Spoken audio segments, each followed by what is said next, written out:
મુસલમાન માટે હિન્દુ કાફિર છે અને કાફિરને સન્માન ન હોય, કાફિર નીચા કુળનો હોય છે અને એનું સ્ટેટસ નથી હોતું. માટે જ જે દેશ કાફિરો દ્વારા ચલાવવામાં આવે છે એ મુસલમાન માટે દારુલ અલ હરબ હોય છે. આ શબ્દો છે ડૉક્ટર BR આંબેડકર સાહેબના પુસ્તક થોટ્સ ઓન પાકિસ્તાન.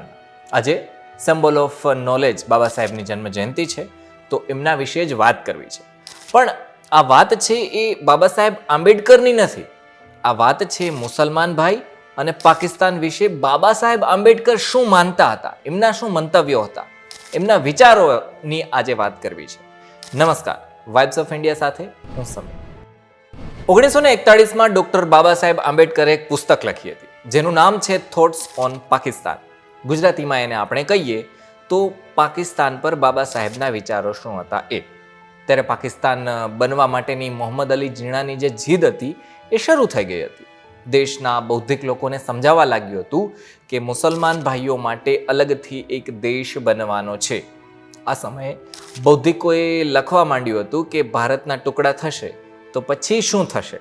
પાકિસ્તાન અને મુસલમાન ભાઈઓ ઉપર ડૉક્ટર ભીમરાવ બાબા સાહેબ આંબેડકર છે એમણે પણ એક ચિંતન કર્યું હતું અને એ ચિંતનનું જે દોહન છે એ આ પુસ્તકમાં કરવામાં આવ્યું છે. થોટ્સ ઓન પાકિસ્તાન એ બાબા સાહેબે લખ્યું છે. એમાં ભારતનું વિભાજન, પાકિસ્તાન, ભારત, પાકિસ્તાનની રચના, ભારત પાકિસ્તાનના સમાજ કેવા હોઈ શકે છે, આ બધા જ વિષયો ઉપર ગંભીરતાથી એમણે મનન કર્યું છે અને પોતાની વાત રાખી છે. વિવાદ ઊભો ન થાય અને પાકિસ્તાની, ભારતીયો, હિન્દુ, મુસલમાન ભાઈ આ બધા જ લોકોને સાચી સમજ મળે એના માટે એક વિચાર રાખવામાં આવ્યો છે આ પુસ્તકમાં. આ પુસ્તકમાં બાબા સાહેબ આંબેડકરે રાષ્ટ્રવાદ, એના સિવાય ધાર્મિક સંઘર્ષ, સંપ્રદાયવાદ, સમાજ આ બધા જ ન્યાય વિશેની એમણે ચર્ચા કરી છે. આ પુસ્તકમાં અલગ અલગ સમયમાં ઘટેલી જે ઘટનાઓ છે એના ઉદાહરણ પણ આપવામાં આવ્યા છે અને પોતાનો તર્ક રજૂ કરવામાં આવ્યો છે, જે વાંચી અને કોઈ પણ સમજી શકે કે ભારત અને પાકિસ્તાન અલગ પડશે તો પછી ભવિષ્યમાં સામાજિક બદલાવો કેવા આવશે અથવા તો ધાર્મિક બદલાવો કેવા આવશે.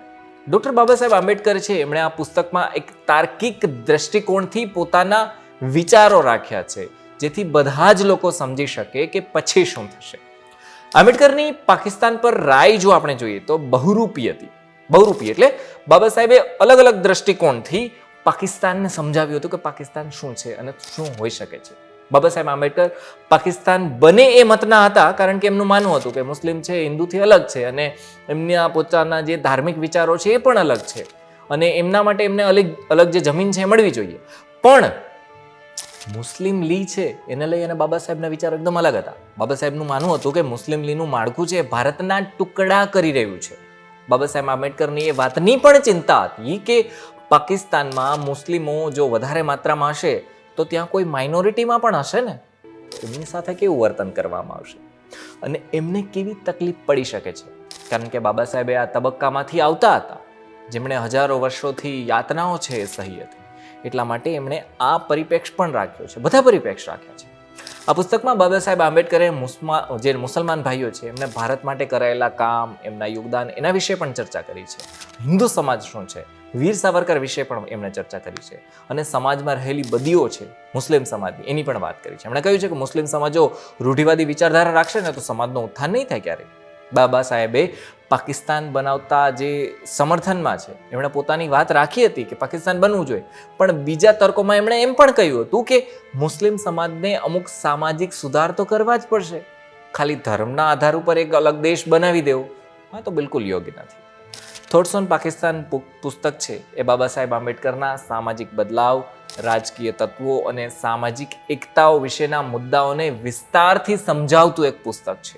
પણ આ છે ઇતિહાસના જે મતો છે એને ધ્યાનમાં રાખી અને 1941ના સમયમાં જે વિચારો હતા એને સ્ત્રોત બનાવીને લખવામાં આવેલું પુસ્તક. મારે અહીંયા કહેવાનું છે કે આ વિડીયો અમે પુસ્તકના આધારે બનાવ્યો છે. આ વિડીયોમાં દેખાડેલી તમામ જે વસ્તુઓ છે એ પુસ્તકમાંથી લેવામાં આવી છે. વાઇબ્સ ઓફ ઇન્ડિયાનો આશય કોઈની પણ વ્યક્તિની કે કોઈના ધર્મની કે લાગણી દુભાવવાનો ક્યારેય ન હોઈ શકે. માત્ર માહિતીના ભાગરૂપે આ વિડીયો બનાવવામાં આવ્યો છે જેથી તમામ લોકો નોંધ લઈ શકે ડૉક્ટર બાબા સાહેબ આંબેડકરના કામની અને એમના વિચારોની. ધન્યવાદ.